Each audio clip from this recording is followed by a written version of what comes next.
Hey! Good afternoon. So kahapon nandito tayo sa Centro Leona Galleria. So napag-usapan doon after nung last video natin kahapon, alam na nila tungkol sa gallery, and gusto nga nila yung gano'n, yung promotion internationally by social media. So yung isa, yung kuya ni sa patron Eric, attorney Eric, gusto sana niya magkaroon ng documentary, no? Bawat artist, parang sina Picasso, no? Sina De Kooning, sila Matisse, no? Sina Renoir, Degas, yung mga sikat, Michelangelo, Leonardo, no? Nagkaroon documentary, pero nangyari yun, nagkaroon sila ng documentary long after patay na sila, no? Ngayon, ang gusto kong gawin, yung habang andito pa yung mga artist, bigyan na sila ng documentary para malaman kung saan sila nagsimula, saan galing yung mga styles nila. Yun, maganda raw idea yun. Kaya lang, of course, meron yung overhead. So, kung kumikita lang ng maayos tong studio, pasimula pa lang pwede naman sanang yun, parang advocacy libre na lang. Kaya lang, baka hindi mag-survive yung studio kung ganun ang style. Kaya may mga 10 artist doon na gustong bigyan ng documentary. Hanapan namin ng funding kung paano magkakaroon sila ng documentary bawat isa. Actually, that will cost around 5K bawat isa, no, sa paggawa ng documentary na lang. Yung pinaka minimum, lalo na sa inflation yun, minimum. Kasi syempre kailangan natin kumuha ng mga shots sa bahay nila o sa outside, kung saan man, sa sila namamalagi, kung assemblance artist, saan ba sila namumulot, gano'n. So that will cost, hindi lang basta editing, no? Iba pa yun, iba pa yung voice over dito, iba pa yung cost dito sa studio. Pero it's an idea, no? It's an idea, kasi syempre yung mga sponsors tayo, pero not enough, ano? Pero yun nga, banggitin ko na, sponsor natin ngayon is master artist, cloth artist, Octi De Los Santos, right here. Yan si Master Cloth Artist, Master Octi. Ngayon, si Master Artist Octi, kasi kahapon medyo nagre-red wine kami nila attorney Eric, no? Patron Eric, kasi retired na si attorney. Dapat Patron Eric na lang tawag ko sa kanya. Patron Eric, kasi patron of the arts, no? So ito si Octi. Nakita ko dun sa museum nga, Centro Leona Galleria Museo, wala siyang cloth art. Ngayon, tatag kita, Sir Eric, no? Tatag kita, tignan mo yung idea na kung pwede, maglagay tayo ng isang cloth art dyan sa Centro Leona Galleria. No? Pag-usapan natin how it goes, pero marami ito marami ito. Ang nasa akin is 7, pero marami pa sa labas. Marami pa sa bahay, no? So kung gusto mo, maglalagay tayo doon ng cloth art. Cloth yan, no? Pinagtagpi-tagping cloth. So what I have here is of course Andres Bonifacio, Sheikh Mohammed, and I have here Jose Rizal, and there is the Juan Tamad, maganda rin, and of course that Blossom Flowers. Maganda rin silang lahat. Kaya lang, syempre, mas gusto ko to. Parang dito, una nabigla. Talagang kakaiba. And of course, upcoming na rin ang Andres Bonifacio Day. So, this art is available for sale. Lahat ng nandito is for sale. H8 Arts Gallery. Let's talk about Andres Bonifacio. Total buwan naman niya to . Let's talk about him. He is the father of Philippine Revolution. Huwag nating kalimutan yon, ha, mga kabataan. Hindi siya bayani at hindi siya kung sino-sino lang, no? Hindi siya TikTok star kaya sumikat. Siya ay bayani, hero. Kung sinasabi niyo may mga superhero, ito ang tunay na hero. No, ano ba ginawa niya para naging hero? Tsaka ano ba ang buhay niya? Alalahanin natin dahil malapit na ang kanyang kaarawan. Okay, let's do it. Of course, ito si Andres Bonifacio E. De Castro. So, alam nyo, pag binabanggit nyo yung mga surnames, malalaman nyo na rin, no? Yung De Castro, kaya Noli De Castro. Ito, middle niya is De Castro. So, Andres Bonifacio E. De Castro. Pinanganak siya noong November 30, 1863. No? 1863 sa mga magulang niyang si Santiago. O, di ba? Kung naririnig niyo yung mga pinangalan ng Santiago and Catalina. No? So, yun ang mga magulang niya. Itong si Santiago, ang kanyang tatay ay isang chief lieutenant ng mayor ng bayan nila. No? So, chief lieutenant, nasa parang government na rin. Ano? Tapos, itong si Catalina is work supervisor sa isang cigarette factory. So pareha sila nagtatrabaho, kaya hindi sila sobrang hirap kagaya ng iniisip ng iba, no? Na mahirap siya dahil siya ay, alam mo na, di ba, nakakamesa chino ba yun? Tapos may hawak na itak, no? Parang ganun lang, kala mahirap siya. We'll talk about that itak, ha? So, yun nga lang, ang nangyari kasi dito, kaya siya tinawag na mahirap kasi naghirap sila nung teenager na siya kasi panganay siya. Tapos, namatay yung magulang niya, dalawa. Sabay pang matay nung 14 years old siya. Ngayon, meron siyang natitirang 5 kapatid na kailangan niyang buhayin dahil nga siya ang panganay, no?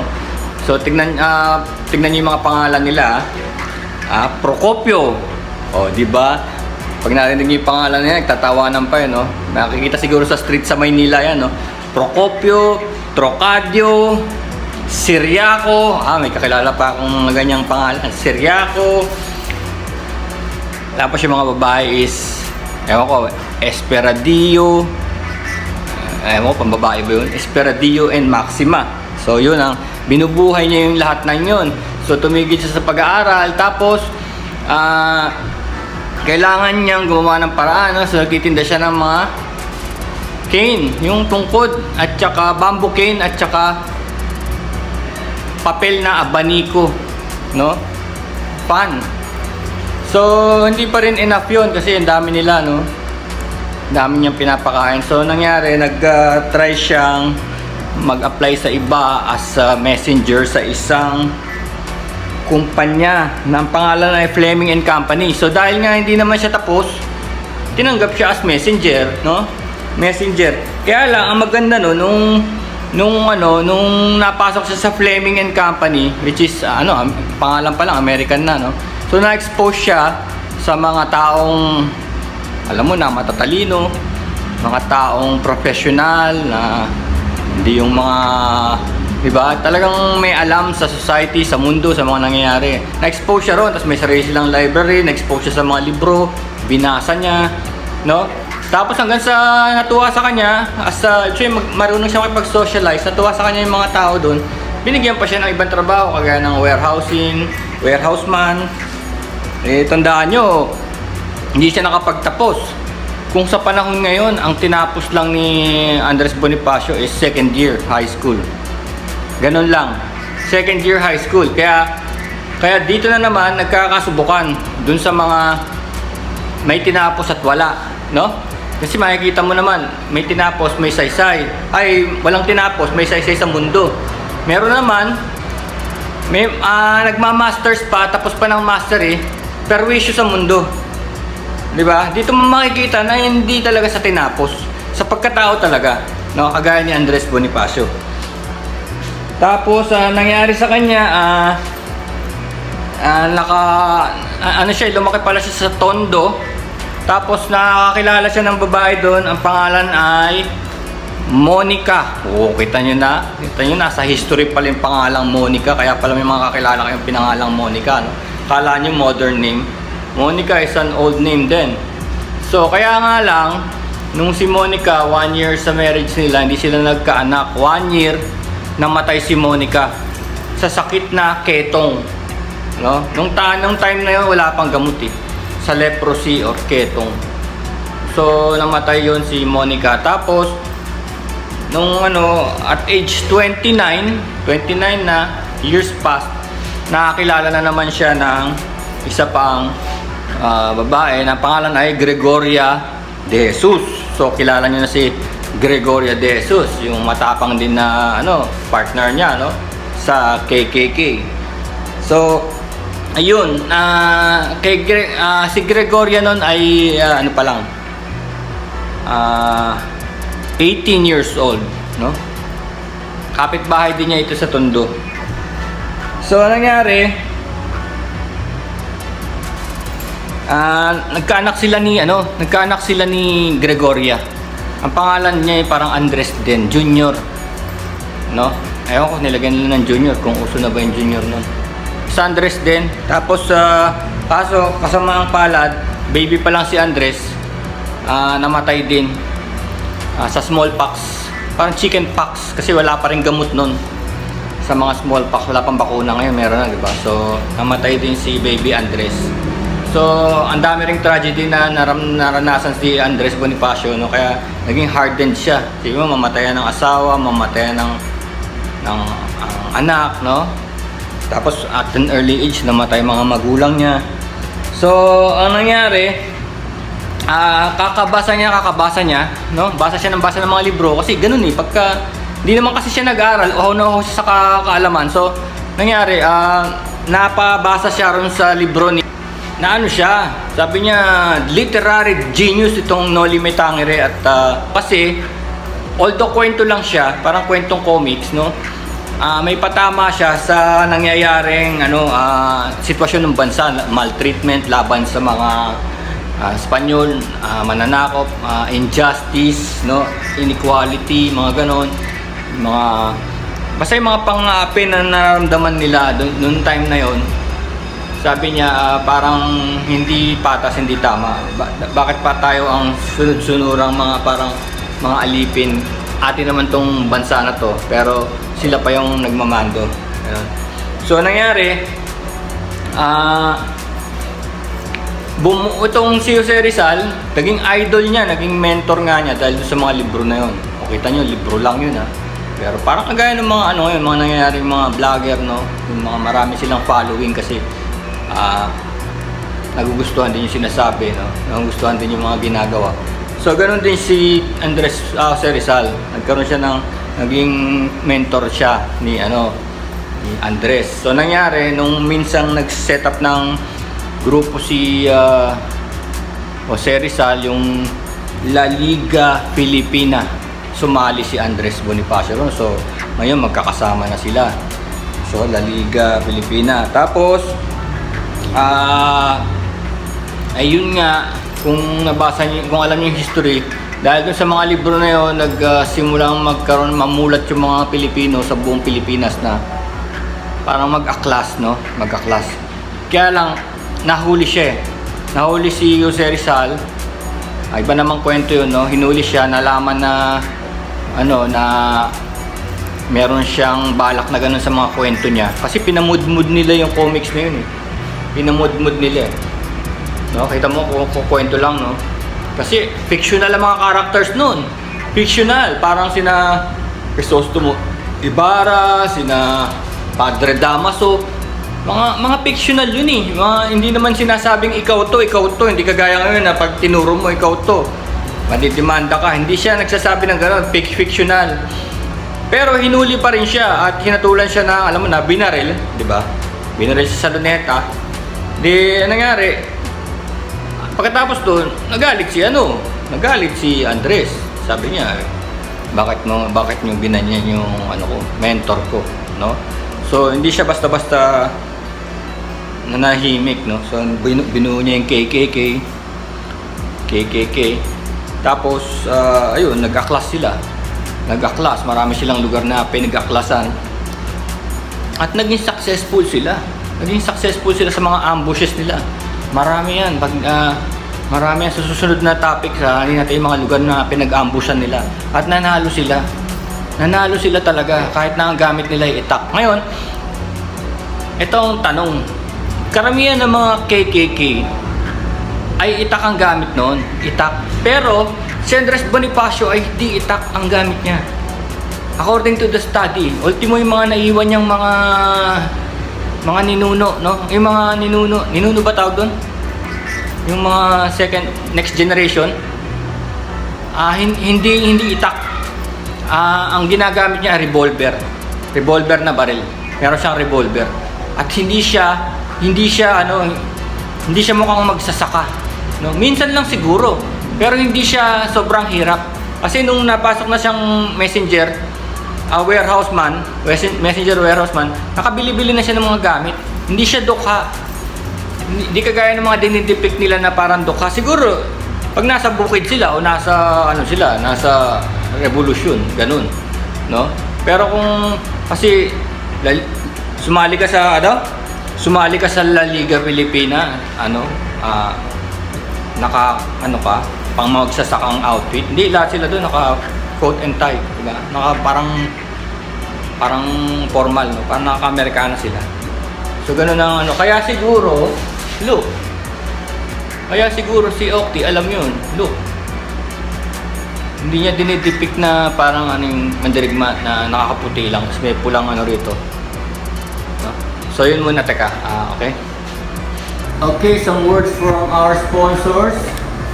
So this is Glow in the Dark, Carla Maria. Pabon, sana magawa natin documentary ni Carla, how he started and struggles with the art. And kasi naging art therapy pala ni Carla ang art. Just like me and many more siguro. Ni Marie Basilio, ganun din. Naging art therapy din niya yun. Pati si Ma'am Angel, yung founder ng Neoma. And this one is CEO of Neoma. Yung art therapy din. And of course, this is from the Mom, Saudi Arabia, Abdullah. And this one is Kenneth Ann. So this is Kenneth. Architect. This is actually floral abstract. Napakaganda niya. Nakakatuwa siyang tingnan. Nakakasaya. This is Caselda Manalo of Neoma. And then this one is just arrived. It just arrived, untitled. This is for sale, of course. This is only 5,000. 5K, untitled and unknown. Pero yan naman ang basis natin. This is acrylic. Di ba karamihan naman nakikita natin mga pinagsimulan is oh my god, may pirma yata. Hindi ko nakikita. Wala. Galing, di ba karamihan naman ng mga artist natin ngayon gusto nila yung ganyan, tabi ng ilog, may bangka, may nyog, may kubo, no? Bakit kaya we leave the countryside, we leave the province to be artist, no, in university, tapos i-paint natin yung countryside pa rin. Gusto pa rin nating bumalik sa countryside. Wow, amazing. So this is for sale, pati pala yung actually lahat pala to for sale. Mura lang yung iba rito, pa 5,000 lang. Like this one is 5K, this one is 5K. Yung iba naman kasi hindi ko inaalam ang price because I'm only at the promotion side. Okay, let's talk about someone in history. This person is Willem de Kooning. Isa sa mga tinitignan ko. And maybe masashock din kayo, no? Maybe masashock din kayo kung paano siya gumawa. Charan! Willem de Kooning. Willem de Kooning is a Hollander, from Hollander at a very young age. Siguro early teens niya, nag-stowaway siya sa isang barko papuntang New York. No? So wala siyang papers. So dahil wala siyang papers, ang ginawa niya, naging house painter siya. Pero syempre talented siya as an artist, no? Kaya siya gusto niya talaga magbuhay as an artist. Kaya lang dahil wala siyang papeles and everything, house painter. Kaya naging canvas din niya is mga scraps ng construction, and paint will be house paint, no? Latex and enamel. Wala siyang pakialam. Pero wag niyo sabihin ganito ang itsura ng painting ni Willem de Kooning. nanyanyamba siya, ano? O hindi siya marunong. Tandaan nyo kung bakit pinapakita ko to sa inyo.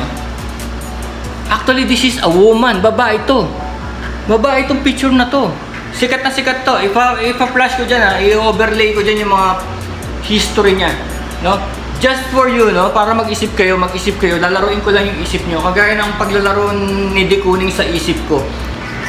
This artist, hindi sila dumating na ganito lang ang art nila. Mga ano to? Realist, impressionist. Ibig sabihin, kaya nilang mag-paint ng portrait accurately. Napakagagaling. Papakita ko sa inyo to.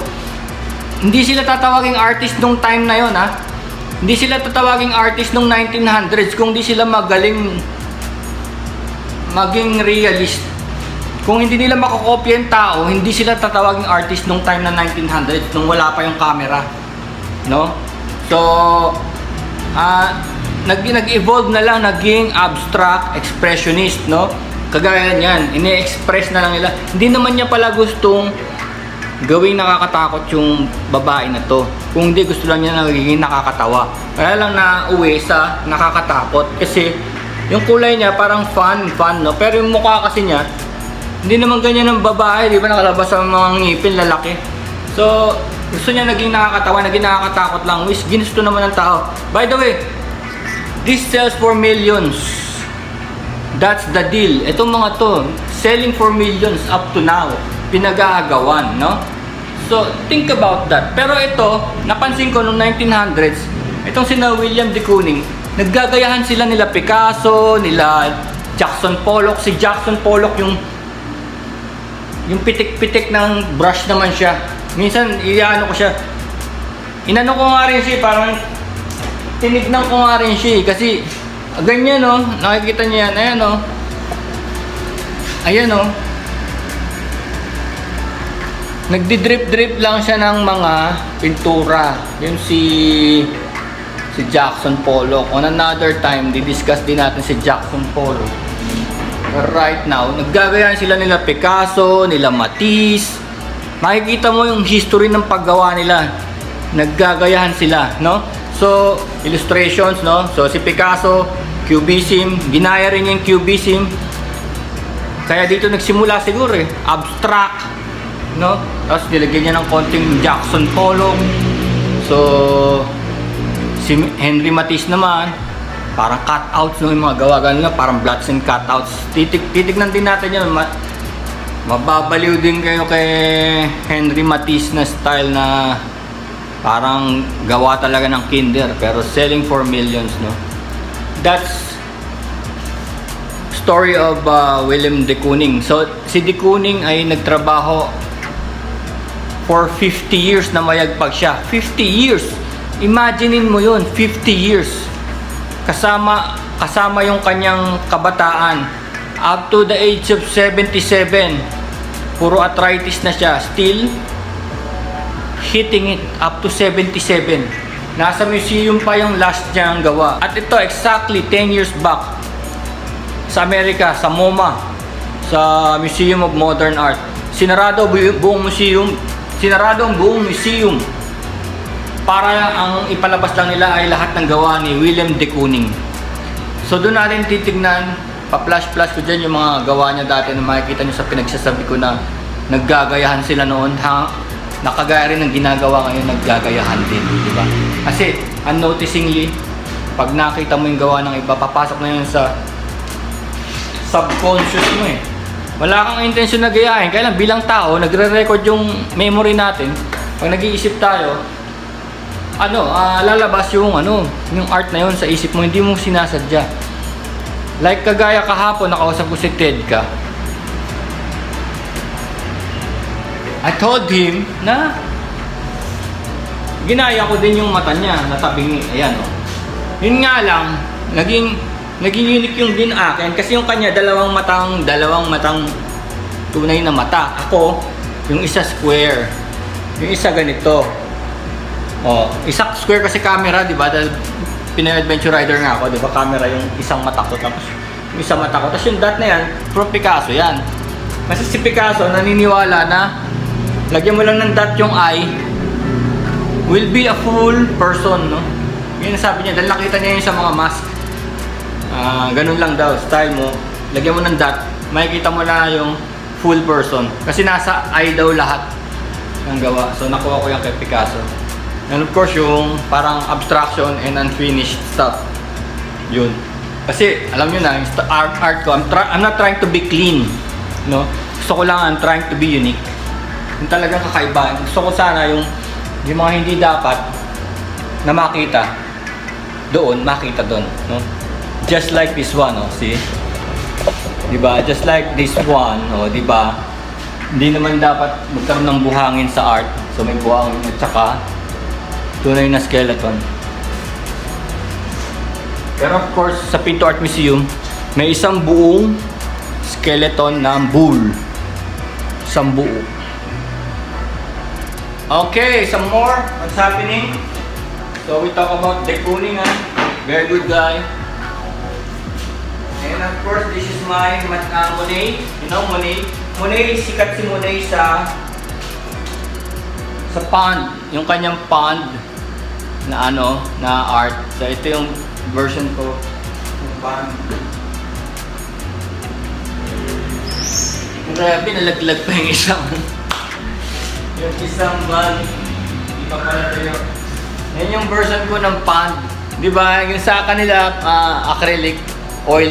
Akin naman, 3D, no? Gusto ko to kasi hindi naman siya mukhang pond kasi.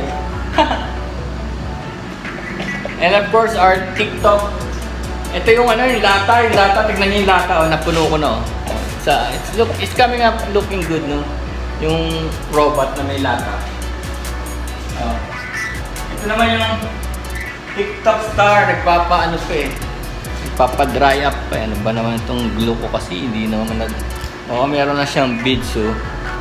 Tapos, ayan na yung, teka, itatayo ko. Ayan. Ayan na yung niya, cover niya. See? This is the TikTok star. Mukhang maganda siya, kaya lang, hindi pa ito yung likod eh. Ayan. Ito ang likod. Yeah, this is for sale! Wala dyan ang TikTok star na yan. So maybe pag nag-click yung gantong art, madalas ako sa Paete because I have to get more wooden sculptures. Ito yung wooden sculptures. Ano yan eh? 50 years na yan sa bahay. I remember nung nagkaisip ako na andyan na yan eh. Kaya lang, di kami tumitingin kasi nga sexy. Siyempre, bata pa ako nun, di ba? Pinagbabawalan kami ng mga tao sa bahay. Don't look. Ngayon ginawa tuloy, tinago na lang sa kung saan. Tinago na lang kasi hindi rin may expose dahil alam mo na, it's nude. Hindi lang siyempre bata pa ako eh. Hindi lang siya nude. Puto lang ulo. Hindi siyempre nakakatakot, di ba? Ang ginawa dyan, chop lady, walang ulo, walang kamay. Yung pala, ano pala yan, yung Venus torso. Ang tawag pala sa art is Venus torso. It's made from acacia. So this is 50 years old and still ang tigas. Talagang hardwood, no? Now I made it into a pop art. Kasi nung siya ay pure wood, old fashion, walang pumapansin. Now it's a pop art. It's for sale. Now what's coming up? So what's coming up is of course this few days we'll still discuss Andres Bonifacio, our father of Philippine Revolution. Birthday niya sa November 30, and that art, Andres Bonifacio cloth art, is for sale. And meron kumontak sa akin na Neoma Galleria will look into a foreigner black artist, wooden black artist. So sa weekend yun, so yun muna mga chong dito sa gallery. Peace. So ang gagawin natin dito, make these glitters. Lalagay natin dito sa list para pag tinamaan ng ilaw mag-shine. Pero lagyan natin siya ng parang mirror gold dito sa harap with lights. So look at this TikTok.